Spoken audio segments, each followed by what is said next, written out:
नमस्कार दोस्तों, मैं कुंदन कुमार आप सभी का स्वागत करता हूं आपके अपने YouTube channel study with Kundan पे। दोस्तों, उम्मीद है कि आप सभी लोग अच्छे होंगे और स्वस्थ होंगे। दोस्तों, जैसा कि हमने मूल अधिकार के बारे में 2 क्लासें अभी तक देख चुके हैं, पढ़ चुके हैं। दोस्तों, आज जो है मूल अधिकार का दोस्तों ये लास्ट पार्ट होगा। इसके बाद हम एक अगले टॉपिक की शुरुआत कर रहे होंगे। दोस्तों, इससे पहले मैं बता दूं, चूँकि मैं इस क्रम में मैं कहता नहीं हूँ, मैं इससे पहले अगर आपको कहना चाहता हूँ कि अगर आप इस चैनल पर नए हैं तो कृपया इसे लाइक करें एंड सब्सक्राइब करें और दोस्तों में शेयर करें। दोस्तों देखिए, इसलिए कह रहा हूँ ना क्योंकि इससे रिलेटेड हर एक इन्फॉर्मेशन आपको आती रहेंगी। ठीक है दोस्तों, अब हम आते हैं टॉपिक पे। देखिए, जैसा कि हमने मूल अधिकार के बारे में अभी तक 2 क्लासों में जान चुका है, उम्मीद है कि आप लोग वो वीडियो देखे होंगे। दोस्तों, आज जो है, आज हमारा क्या है देखिएगा, आज है शोषण के विरुद्ध अधिकार। जैसा कि ये नाम ही से स्पष्ट है कि शोषण के विरुद्ध, यानी कहने का मतलब किसी के ऊपर अगर किसी तरह का शोषण होता है तो वो शोषण के विरुद्ध कहलाता है। दोस्तों, इसमें क्या कहा गया देखिएगा, इसमें जो अनुच्छेद 23 को रखा गया है दोस्तों, अनुच्छेद 23 में कहा गया है कि मानव तस्करी पे रोक। कहने का मतलब अगर कोई व्यक्ति मानव की तस्करी कहने का अर्थ ये हुआ कि खरीद बिक्री अगर वो करता है तो वो कानूनी अपराध और दंडनीय अपराध है, जिस कारण उसे जेल हो सकती है। ठीक है दोस्तों, तो अनुच्छेद 23 जो है वो मानव तस्करी पे रोक है। कहने का मतलब मानव का खरीद बिक्री जो होता है इस पे रोक है। देखते होइएगा कि बराबर एक्साइज और कस्टम लोग जो होते हैं ये मानव तस्करी पे पकड़ करते रहते हैं, बराबर वो इसका अपराधी को पकड़ते रहते हैं। ठीक है, तो दोस्तों अनुच्छेद 23 में जो है इसमें क्या है दोस्तों, मानव तस्करी पे रोक। क्या है? मानव तस्करी पे रोक, तस्करी पे रोक। ठीक है दोस्तों, मानव तस्करी पे रोक। ठीक है, मानव तस्करी पे रोक, या इसे ही कह सकते हैं कि खरीद बिक्री पे रोक, खरीद बिक्री पे रोक। ठीक है दोस्तों, खरीद बिक्री पे रोक। अब दोस्तों आते हैं शोषण के विरुद्ध अधिकार में अनुच्छेद 24। देखिए, अनुच्छेद 24 क्या कहता है, जैसा कि आपको मैंने बताया था पहले क्लास में कि शोषण के विरुद्ध कहने का मतलब इसमें जो 14 वर्ष से कम उम्र के बच्चे हैं इन्हें कारखानों में या किसी रासायनिक उद्योग जो है उसमें इन्हें काम नहीं दिया जाता। अगर कोई व्यक्ति उसमें 14 वर्ष से कम उम्र के बच्चों को रखता है और उसे काम देता है तो ये कानूनी अपराध है, दंडनीय अपराध है और ये मूल अधिकार का हनन है। ठीक है, अगर मान के चलिए कोई व्यक्ति अगर 14 वर्ष से कम उम्र के बच्चे को किसी कारखाने में रख रहा है तो ये मूल अधिकार का हनन हो रहा है। इसी के तहत देखिएगा, पुलिस अगर कहीं छापा देती है कम उम्र के बच्चों पे तो ये इसी संविधान के इसी अनुच्छेद के तहत देती है, क्योंकि वो मूल अधिकार का हनन हो रहा है। क्या हो रहा है? हनन हो रहा है। ठीक है, और एक है और 1986 का जो अधिनियम, उन्मूलन अधिनियम था, उसी के तहत उन्हें दंड दिया जाता है। तो ध्यान रखिएगा, अनुच्छेद 24 जो है दोस्तों, इसमें क्या है कि 14 वर्ष से कम उम्र के बच्चे को, 14 वर्ष से कम उम्र के बच्चे को, कम उम्र के बच्चों को काम से रोक, ठीक है, काम से रोकना। ठीक है, काम से रोकना।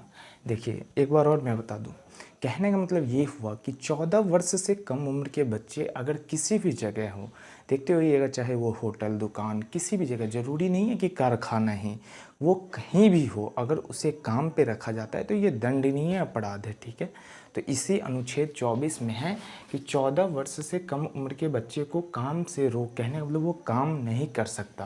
कहने का मतलब काम नहीं करना। ठीक है, नहीं करना।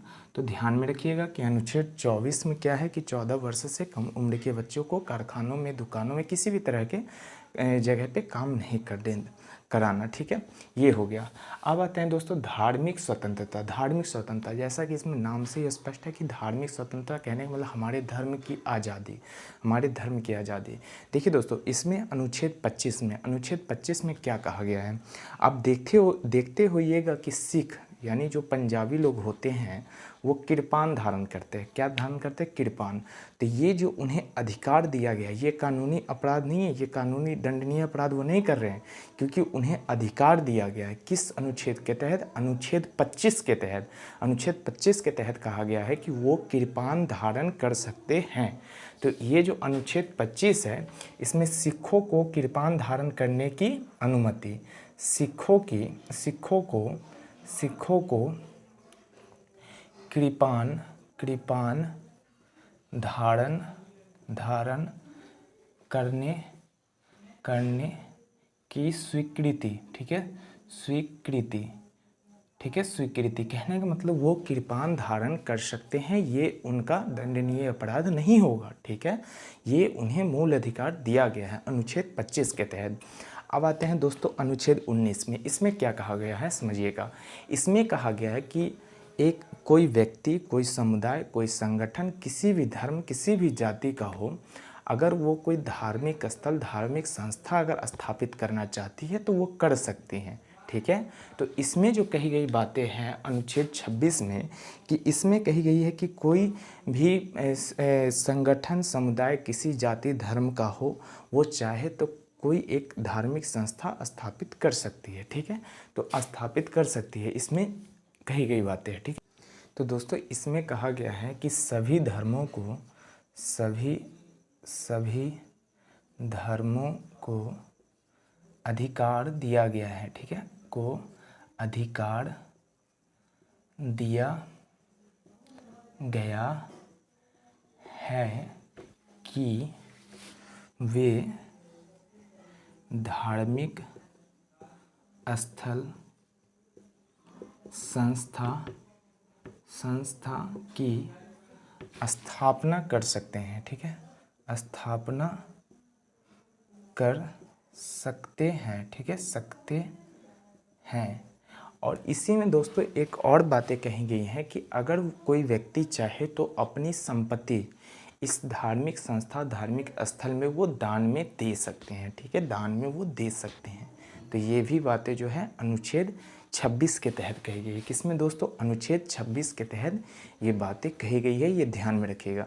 अब आते हैं दोस्तों अनुच्छेद 27। अनुच्छेद 27 में दोस्तों क्या कहा गया है कि देखिएगा, इसमें कहा गया है कि अगर कोई व्यक्ति, देखिएगा जैसे इस देश में बहुत सारे बाबा हैं, रामदेव बाबा, बहुत सारे बाबा हैं, तो इस अनुच्छेद 27 में क्या कहा गया है देखिएगा, कि अगर कोई धार्मिक संस्था या धार्मिक स्थल या मंदिर, मस्जिद, कुछ भी के लिए अगर उसमें कोई दान इकट्ठा होता है या किसी तरह का फंड आता है, तो वो जो रहेगा वो इनकम टैक्स से मुक्त रहेगा। कहने का मतलब उस पर आयकर जो होता है, इनकम टैक्स, वो उस पर नहीं लगेगा। तो देखिएगा, कभी कभी देखिएगा बाबा लोगों का जो भंडा फोड़ होता है, तो उनके जो इतने सारे संपत्ति रहते हैं, उनका जो होता है उन पे बिल्कुल टैक्स फ्री होता है। ये किस अनुच्छेद के तहत होता है? अनुच्छेद 27। तो ध्यान में रखिएगा कि अनुच्छेद 27 में जो कही गई बातें हैं, धार्मिक संस्था, स्थल, उसमें जो फंड आते हैं, पैसे आते हैं या खर्च होते हैं, वे सभी जो होते हैं आयकर मुक्त होते हैं, उस पर इनकम टैक्स नहीं लगता है। ठीक है, इनकम टैक्स नहीं लगता है। कहने का मतलब ये हुआ, अनुच्छेद 27 में ये कही गई बातें हैं, मैं यहाँ लिख रहा हूँ इसको चूँकि जगह कम है। अनुच्छेद 27 में जो कही गई बातें हैं वो ये हैं कि धर्म एवं संस्था जैसे मंदिर, मस्जिद, ठीक है, मंदिर, मस्जिद, ये सभी जो होते हैं ETC, इन सभी में जो फंड होते हैं, जो फंड होते हैं वे सभी इनकम टैक्स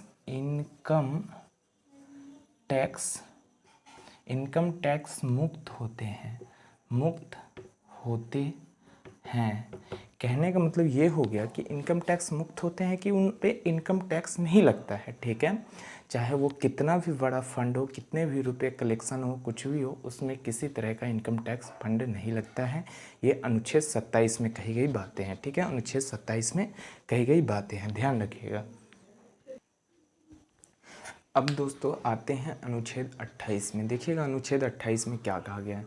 अनुच्छेद 28 में कहा गया है कि कोई भी धार्मिक निर्देश, जैसे कि होता है कि यहाँ राम जी का नाम लेना है, यहाँ किसी अलग भगवान जैसे अल्लाह हो गए उनका नाम लेना है, तो कोई भी धार्मिक जो होते हैं वे धार्मिक नाम जो होता है वो आपसे कहें किसी शिक्षण संस्था, जैसे कि कोई सरकारी संस्था, शिक्षण संस्था है, उसमें ये लागू नहीं किया जाता है। ठीक है, उसमें ये लागू नहीं किया जाता है, ये चीज़ ध्यान रखिएगा। कहने का तात्पर्य ये हो गया कि अनुच्छेद 28 में जो है इसमें कहा गया कि इसके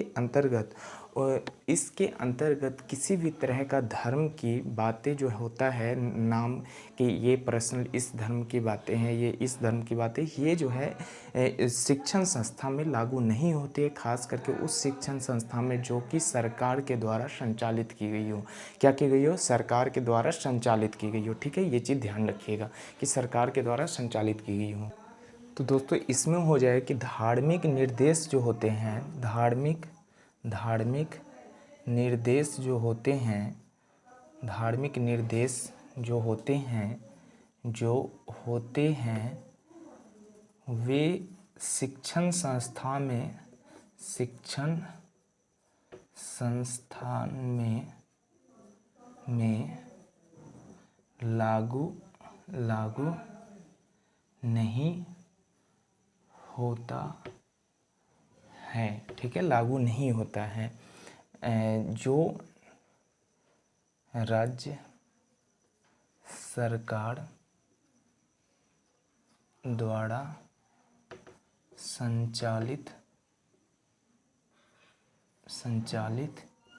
की गई हो। ठीक है, जो राज्य सरकार द्वारा संचालित की गई हो, जितने भी धार्मिक निर्देश होते हैं वो किसी शिक्षण संस्था में लागू नहीं किया जाएगा। ठीक है, जो राज्य सरकार द्वारा संचालित होते हैं। तो ध्यान रखिएगा, ये बातें जो हैं ये हो गए एक शोषण के विरुद्ध अधिकार, और ये हो गया धार्मिक स्वतंत्रता का अधिकार। अब जो है दोस्तों हमारे मूल अधिकार में अब दो बातें बच गई हैं। एक बच गया संवैधानिक उपचार, कहने का मतलब अनुच्छेद 32 जो होता है वो संवैधानिक उपचार, और दोस्तों एक बच गया है शिक्षा एवं संस्कृति। दोस्तों उन दोनों को हम यहाँ कवर करेंगे। ठीक है, उम्मीद है कि यहाँ तक की बातें आप समझ पाए होंगे। ठीक है, अब हम उन्हें देखते हैं। अब जो है दोस्तों शिक्षा एवं संस्कृति का अधिकार, इसे समझिएगा। इसमें जो है अनुच्छेद 29 में क्या कहा गया है वो समझिएगा।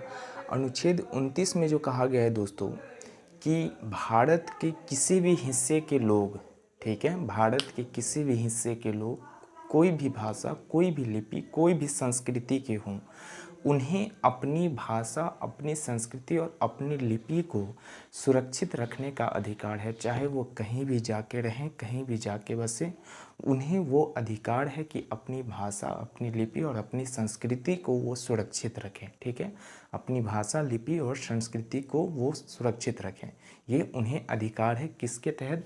अनुच्छेद 29 के तहत। ठीक है दोस्तों इसमें हो जाएगा कि अपनी भाषा, लिपि, संस्कृति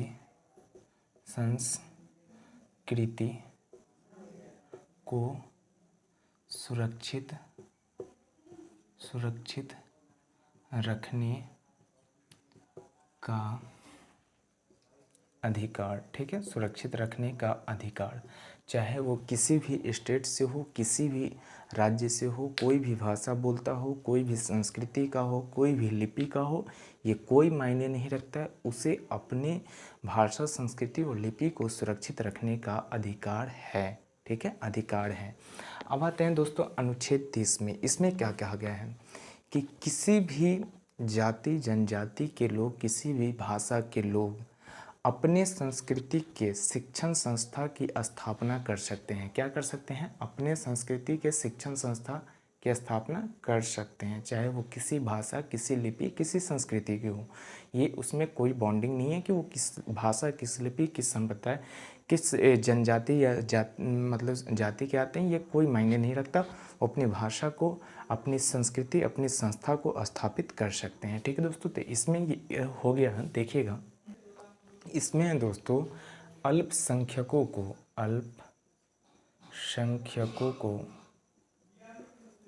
अपनी अपनी पसंद की भाषा, संस्कृति, लिपि के अनुसार अपनी संस्था को स्थापित करना, अपनी संस्था को स्थापित करना। ठीक है दोस्तों, स्थापित करना, ये चीज़ ध्यान रखिएगा। अब जो है दोस्तों अनुच्छेद 19 में जो है एक और बातें कही गई है, वो क्या है देखिएगा। इसमें क्या है कि अल्पसंख्यकों को जो उनके भाषाई आधार पे है एक विशेष प्रावधान दिया गया है। ठीक है, तो ये जो है आप ध्यान रखिए कि अल्पसंख्यकों को भाषाई आधार पे एक विशेष प्रावधान भी थोड़ा दिया गया है। ये अनुच्छेद 29 के तहत ही आता है। अब आते हैं दोस्तों संवैधानिक उपचार। दोस्तों ये जब हमारा संविधान बना था तो इसमें बहुत सारे अनुच्छेद थे। ठीक है, अभी तो अप्रॉक्स 450 के लमसम अनुच्छेद हैं। दोस्तों भीमराव अंबेडकर साहब जिन्होंने ये संविधान लिखा, संविधान बनाया, वो क्या बोले कि ये जो अनुच्छेद 32 था ना, इसे वो बोले संविधान की आत्मा, बोले कि संविधान इसके बिना अधूरा था। तो सबसे पहले तो ये देखिए कि इसको क्या क्या कहा जाता है। इसे कहा जाता है कि पहला बात संवैधानिक उपचार का अधिकार, अनुच्छेद 32। इसमें जो है दोस्तों इसे संविधान की आत्मा,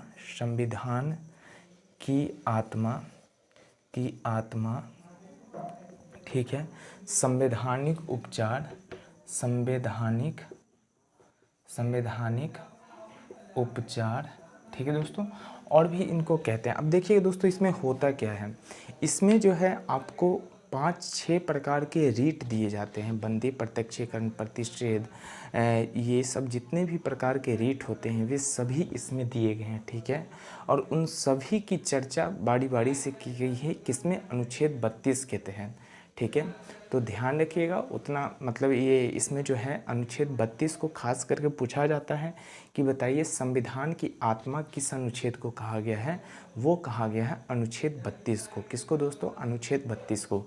दोस्तों यहाँ तक की जो बातें थी, ये जो अभी तक की थी, ये जो हमारा मूल अधिकार का क्लास बचा हुआ था वो अभी तक अब कंप्लीट हो चुका है। ठीक है दोस्तों, मूल अधिकार की क्लासें जो हैं वो कंप्लीट हो चुकी हैं दोस्तों। अब जो है हम किसी एक अगले नए टॉपिक की शुरुआत करेंगे और एक नए टॉपिक को देखेंगे। दोस्तों उम्मीद है कि यहाँ तक की क्लासें आपको अच्छी लगी होंगी और पसंद आई होंगी।